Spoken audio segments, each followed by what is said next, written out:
Assalamualaikum warahmatullahi wabarakatuh. Perkenalkan kami dari kelompok 3 akan mempresentasikan tentang Pancasila sebagai dasar pengembangan ilmu.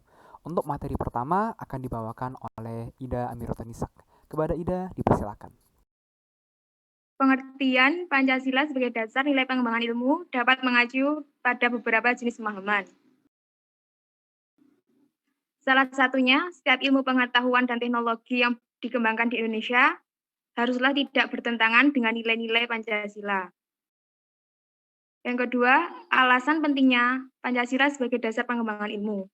Alasan Pancasila dijadikan sebagai dasar pengembangan ilmu pengetahuan adalah sebagai berikut. Yang pertama, ilmu pengetahuan dan teknologi atau IPTEK yang dikembangkan di Indonesia haruslah tidak bertentangan dengan nilai-nilai yang terkandung dalam Pancasila.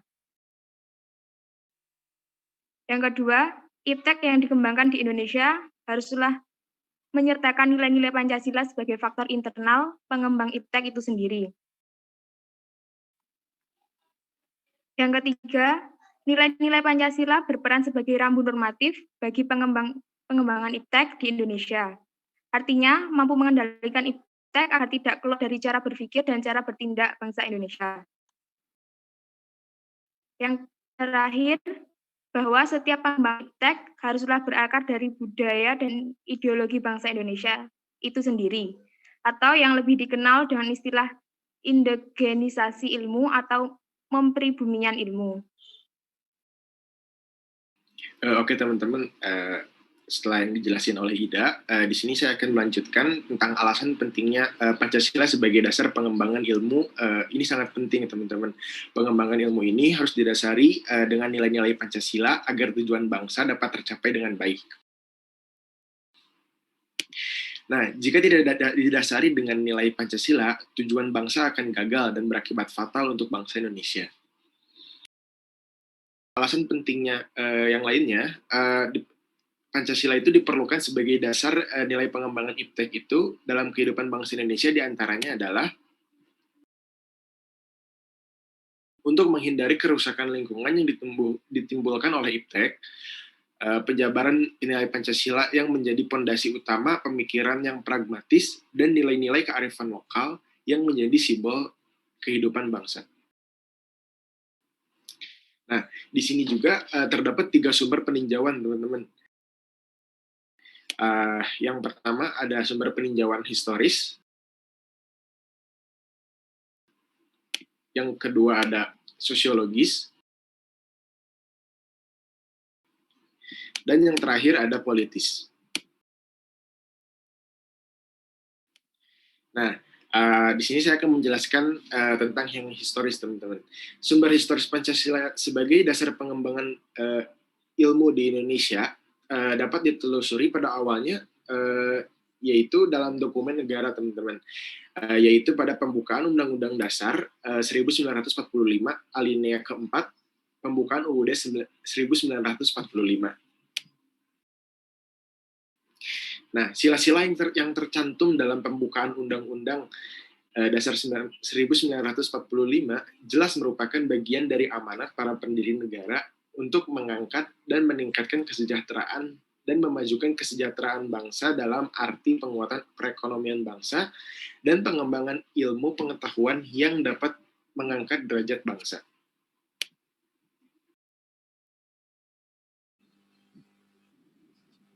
Oke, lanjut dari Adli, sumber historis Pancasila sebagai dasar ilmu pengembangan berikutnya itu kuliah umum Pancasila Dasar Falsafah Negara yang diadakan oleh Pak Presiden Soekarno pada tanggal 26 Juni hingga 1 Februari 1959.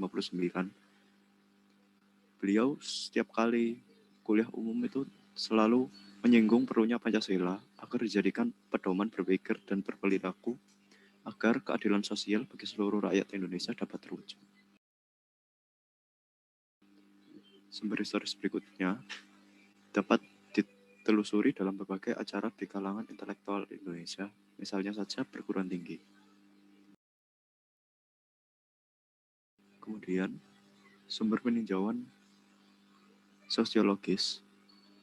Sumber sosiologis Pancasila sebagai dasar nilai pengembangan ilmu pengetahuan dan teknologi tampak pada sikap masyarakat yang mengembangkan iptek dengan memperhatikan nilai ketuhanan dan kemanusiaan. Contohnya penolakan pembangunan PLTN Muria yang disebabkan masyarakat di sekitar pembangunan tersebut khawatir tentang risiko PLTN tersebut. Perkenalkan, nama saya Raditya Cakrayuda. Di sini saya akan menjelaskan nilai-nilai sosiologis dan nilai-nilai politis Pancasila sebagai dasar pengembangan ilmu pengetahuan.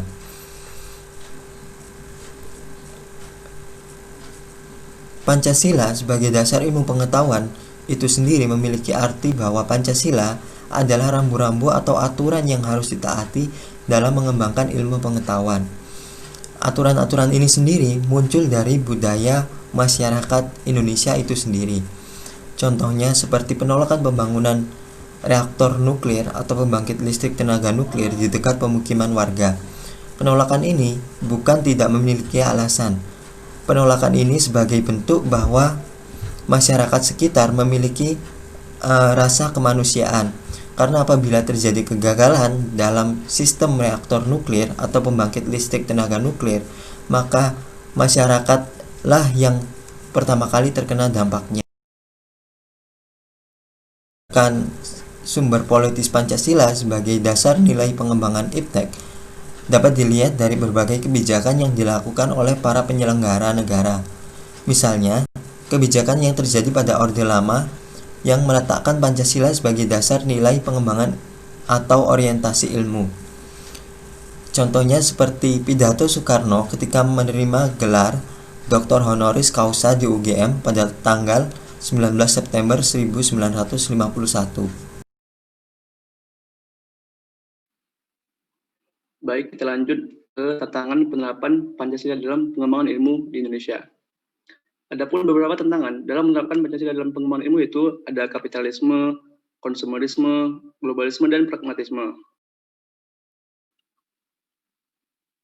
Yang pertama yaitu tantangan kapitalisme, yaitu di mana sistem kapitalisme yaitu di mana sistem perekonomian itu dan perdagangan dikuasai oleh swasta, sehingga akan mengakibatkan bagi rakyat kecil akan tidak sejahtera.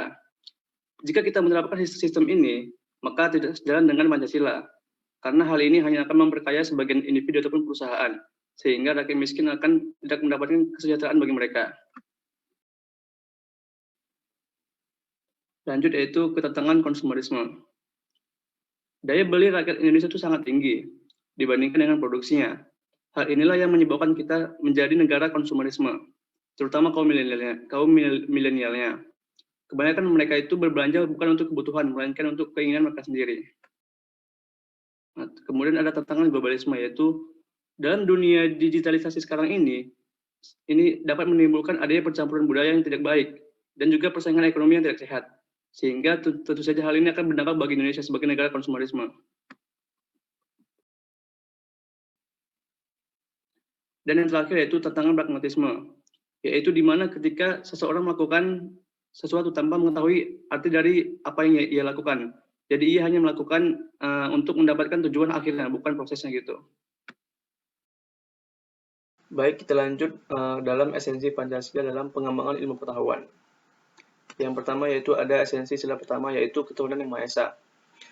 Dari sila ini memberikan kita kesadaran bahwa apa yang kita lakukan nanti itu akan dipertanggungjawabkan di hadapan Tuhan nanti.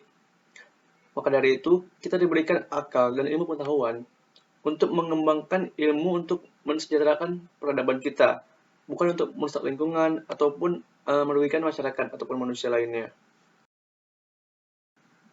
Lanjut yaitu sila yang kedua, kemanusiaan yang adil dan beradab. Jadi sebenarnya, kehidupan kita ini diatur oleh asas kemanusiaan dan norma-norma kehidupan.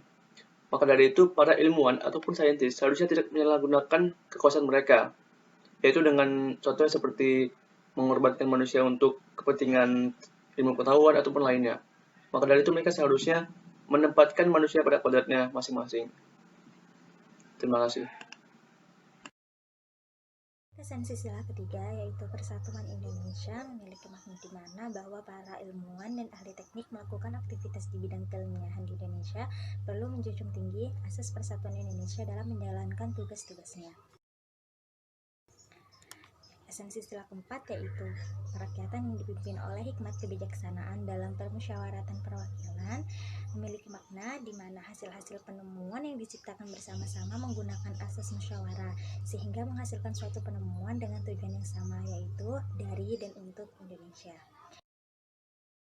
Dan esensi sila kelima yaitu keadilan sosial bagi seluruh rakyat Indonesia memiliki makna di mana para ilmuwan dan ahli teknik yang mengelola industri perlu selalu berkontribusi dalam mengembangkan sistem yang dapat memajukan, berguna sekaligus menjamin kesejahteraan rakyat tanpa adanya pembedaan sikap tiap individu sehingga memunculkan rasa adil untuk semuanya. Jadi fenomena yang kami ambil sebagai studi kasus adalah penemuan teknologi-teknologi baru yang membantu menghadapi masa pandemi. Sebagai salah satu contoh adalah pembuatan robot sterilisasi Violeta, hasil kolaborasi ITS dan UNER.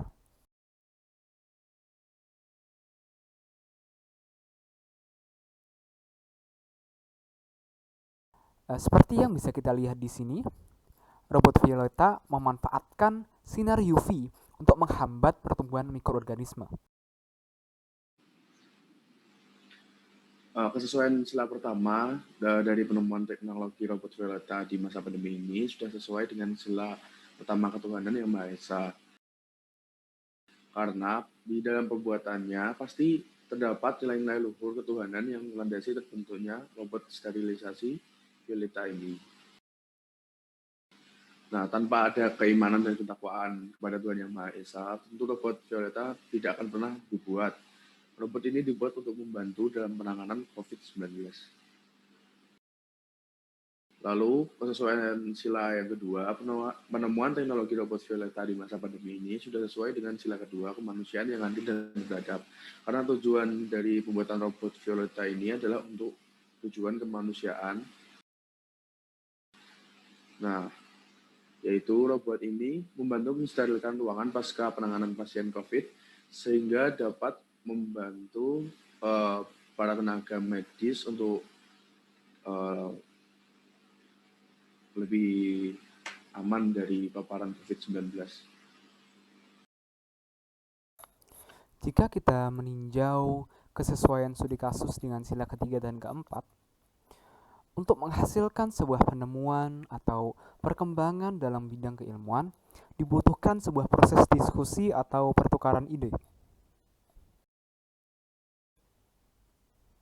Dalam proses diskusi ini, para peserta hendaknya tidak saling mendiskriminasi dan saling menghargai pendapat, agar dapat ditemukan kata sepakat. Begitu pula dengan robot Violeta ini. Jika robot telah berhasil diproduksi, berarti dalam proses pengembangan telah berhasil melalui proses diskusi. Khususnya proses diskusi yang tanpa diskriminasi dan dengan saling menghargai. Maka dapat dikatakan bahwa proses pengembangan dan pembuatan robot Violeta telah sesuai dengan sila ketiga dan keempat. Lalu untuk kesesuaian studi kasus dengan sila kelima, jika kita kaitkan penemuan teknologi dengan sila kelima, maka akan berhubungan dengan keterjangkauan atau aksesibilitas teknologi tersebut terhadap seluruh lapisan masyarakat. Disebutkan bahwa robot Violeta akan segera dikirim dan dimanfaatkan di RS Universitas Erlangga. Jika diasumsikan bahwa RSUA menerima pasien dari seluruh lapisan masyarakat tanpa memandang status ekonomi dan sosial, maka manfaat dari robot ini juga dapat dirasakan secara umum dan adil oleh seluruh lapisan masyarakat, sehingga dapat dikatakan sudah sesuai dengan sila kelima. Sekian dari kami, terima kasih. Wassalamualaikum warahmatullahi wabarakatuh.